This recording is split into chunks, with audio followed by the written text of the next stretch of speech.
wong menang terimanan dongane pol mandi.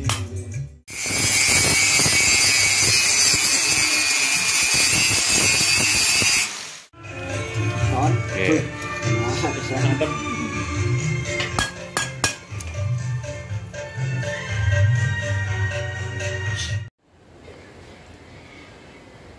Peralatan yang paling diminati petani pada musim tembakau adalah gobang atau perajangan tembakau. Bisa seperti ini. Ini kalau musim sekarang banyak yang membutuhkan. Kalau musim hujan misalnya musim tanam, yang dibutuhkan itu kebanyakan cangkul. Tapi karena sekarang itu musim kurban, itu yang banyak sekali membutuhkan adalah pemotongan hewan seperti ini, pemotongan kurban. Harga yang tertinggi itu 600.000 dari langsung ambil dari sini. Kalau yang sedang itu 450. Kalau yang misalnya kualitas seperti ini kan agak kurang bagus, ini paling rendah ini 300.000. Potongan hewan ini 350. Ini yang paling baik. Kalau yang sedang 250. Kalau cangkol itu, karena cangkol itu kan macam-macam harganya. Ada yang kualitas bagus itu 600.000, ada yang 700, ada yang terendah itu cuma 150.000 sampai 100 itu yang paling rendah. Itu kalau cangkol. Bahan pembuatan untuk bahan perajang tembakau itu baja.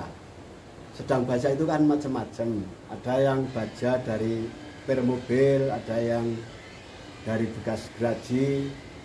Tapi kalau perajang tembakau itu ambil baja yang untuk motong marmer. Itu baja yang sangat baik. Misalnya sederhana saja, dari per mobil bisa, dari bekas misalnya geraji ya bisa, itu kalau cangkul. Tapi kalau perajang tembakau itu harus memilih baja yang super, yang sangat bagus. Kalau permintaan itu, kalau hari biasa itu cuma standar. Tapi kalau misalnya hari musim sekarang kan musim tembakau itu melonjak sangat tinggi permintaan. Apalagi musim kurban itu permintaan pemotongan kurban ya juga banyak sekali. Jadi tidak ada ukuran permintaan orang itu. Hampir saya banyak yang ditolak dari sini.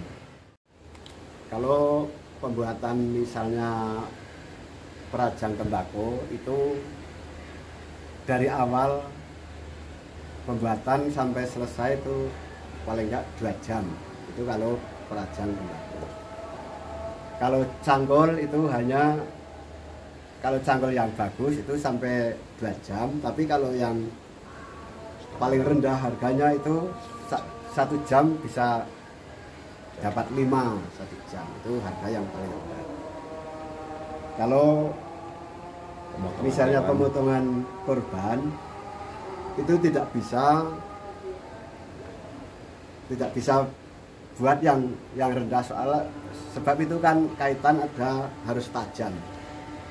Itu standar pembuatannya sampai 2 jam, karena tidak bisa bikin yang murahan, itu tidak bisa.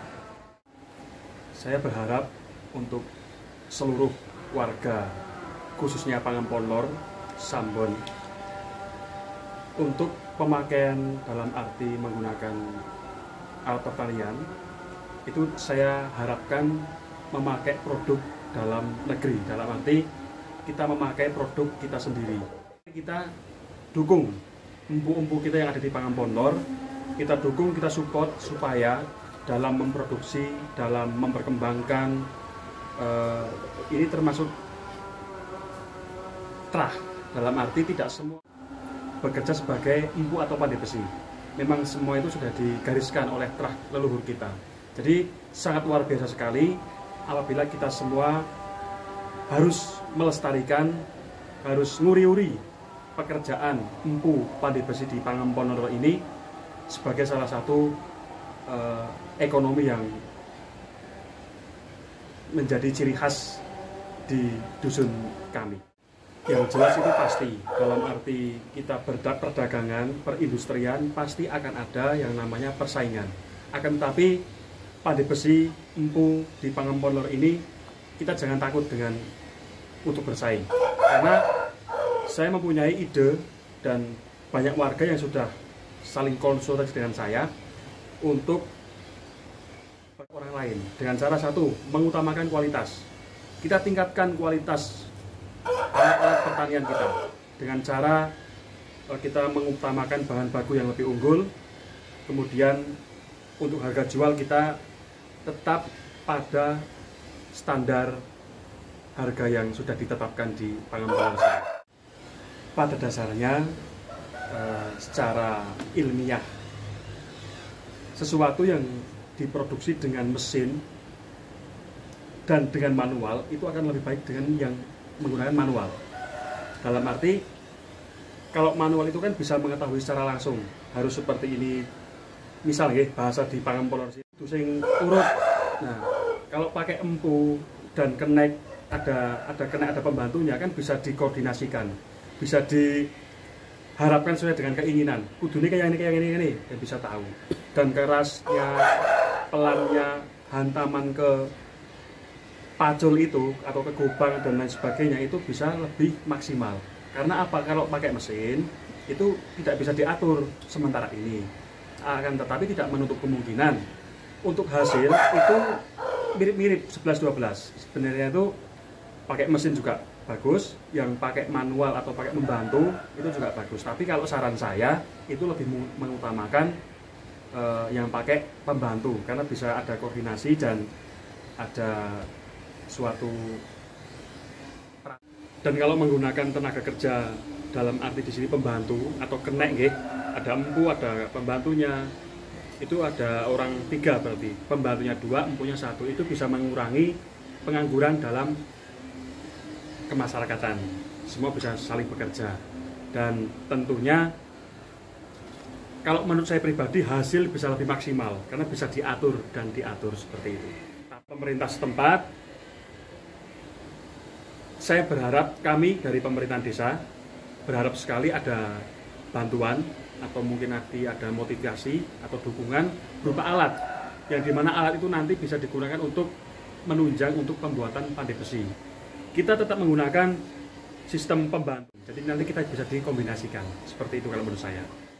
Saya mempunyai keyakinan bahwa terah atau keturunan bakat empu untuk memproduksi pandai besi alat pertanian tidak akan pernah musnah. Satu itu. Karena apa? Di samping memang itu terah, memang bakat dari keturunan leluhur kita, dari Empu Supo, itu memang saya berusaha, saya menghimbau kepada warga, khususnya Pangemponlor, untuk generasi pemuda penerus untuk mengikuti pelatihan atau upadi seserpan, belajar dengan empu-empu yang senior atau yang sudah sepuh. Terus untuk ada pesaing dan sebagainya, karena zaman sekarang zaman modern, ada media sosial, ada media-media online, sistem jual beli online, maka kita juga akan mengusahakan, kita akan membuat suatu pancaran di dusun kami untuk mengiklankan produk-produk dari empu pandai besi ini lewat online, lewat media sosial. Setelah itu juga kita juga masih manual keliling ke petani-petani, dan kita juga siap menerima pesanan dari manapun, seperti itu. Untuk jumlah empu di Pangemponlor di tempat kami ini masih sekitar 65% yang masih memproduksi alat-alat pertanian atau produksi pandai besi ini.